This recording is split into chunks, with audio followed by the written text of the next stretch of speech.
Doctora, compañeros, ahora les hablaremos sobre fiebre reumática.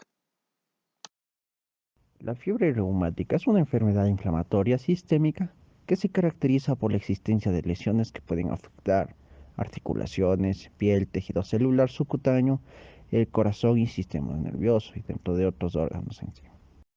Dentro de su epidemiología, la frecuencia de la fiebre reumática ha venido decreciendo en países desarrollados, especialmente en Estados Unidos y en Europa. El 1% es endémica y el 3% es epidémica, ya que se presenta 4 veces más en gemelos homocigotos que los dicigotos. La edad de presentación es de 5 a 15 años, siendo más frecuente entre los 6 a 8 años. Dentro de su etiopatogenia es una enfermedad del colágeno, ya que es ligada al microorganismo Streptococcus beta, es hemolítico perteneciente al grupo A. Este microorganismo se basa en su virulencia en la capa externa de su pared celular, ya que contiene la proteína M, que lo defiende de la fagocitosis, y en las fimbrias, las lipoproteínas que le da su capacidad de adherencia a la mucosa faríngea. La proteína M ha permitido tipificar el estreptococo alrededor de 80 serotipos diferentes, habiéndose identificado los serotipos 5, 14 y 24 como los más reumatógenos. Ahora vamos a reconocer algunos factores de riesgo que nos permitan desarrollar la fiebre reumática. Entre los factores de riesgo se considera que la pobreza y la desventaja social se encuentran entre los factores de mayor importancia para desarrollar fiebre reumática aguda, que actúan posiblemente a través del hacinamiento familiar, lo que facilita la transmisión del Streptococcus beta hemolítico del grupo A. Con respecto a la etnia, podría ser otro factor predisponente. Podría explicarse por qué la mayor prevalencia de pobreza y hacinamiento en estos grupos. En cuanto a la edad, la incidencia es más alta en niños de 5 a 14 años, aunque los primeros episodios ocurren en niños más pequeños, con casos reportados de fiebre reumática aguda en niños entre 2 a 3 años. Los episodios iniciales también pueden ocurrir en adolescentes y adultos mayores, aunque en los casos en personas mayores de 30 años son muy raros. En la mayoría de la población, la fiebre reumática es igualmente muy común tanto en hombres como en mujeres, pero la cardiopatía reumática ocurre con mayor frecuencia en mujeres. Manifestaciones clínicas. El cuadro clínico clásico va precedido de 2 a 3 semanas antes por una faringoamigdalitis estreptocócica, con enrojecimiento amigdalar con exudado o no, petequias en paladar, adenopatías submaxilares o laterocervicales, disfagia, fiebre alta o moderada, dolor abdominal y a veces exantema escarlatiniforme, apareciendo posteriormente la sintomatología propia de la enfermedad. Artritis. La artritis es el signo más común observado en la fiebre reumática y el menos específico. Se observa en pacientes mayores. La enfermedad con frecuencia involucra grandes articulaciones unilaterales. Carditis es más común en edades más tempranas, en contraste con la artritis. Puede provocar insuficiencia cardíaca aguda y enfermedades valvulares crónicas. Hallazgo principal más grave en fiebre reumática aguda. La correa de fiebre reumática aguda, también conocida como correa de Sydenham o danza de San Vito. Se caracteriza por movimientos involuntarios no rítmicos y sin propósito del tronco y las extremidades, que a menudo son más pronunciados a un lado del cuerpo. Eritema marginado. Actualmente es muy poco frecuente, con una incidencia del 7 al 1%. Va a ser una erupción rosácea fugaz no puriginosa con un crecimiento pluriférico. A veces forma anillos concéntricos llamado eritema anular. Se localiza en el tronco, los glúteos, las extremidades y va a estar asociada a la carditis. Nódulos subcutáneos. Los nódulos subcutáneos van a ser raros, se describen menores al 5% de los casos. Estos van a ser pequeños, van a medir alrededor de 2 centímetros de diámetro, van a ser firmes, indoloros, móviles, se van a producir sobre las superficies articulares, extensoras de los codos, muñecas, rodillas y tobillos, y ocasionalmente en el tendón de Aquiles y la columna vertebral. Duran hasta 15 días, generalmente aparecen en las primeras semanas de la fase inflamatoria. La fiebre, esta se va a presentar en el 90% de los casos. En cuanto a las artralgias, de acuerdo con los criterios de Jones, la poliartralgia en poblaciones de bajo riesgo y la monoartralgia en poblaciones de moderado y alto riesgo se utilizan como criterios menores. Criterios mayores, los cuales nos pueden ayudar para el diagnóstico de la enfermedad. Artritis. Es poliarticular, aguda y migratoria. Carditis. Es una paracarditis que se aprecia en la tercera semana en forma de soplo cardíaco de nueva aparición.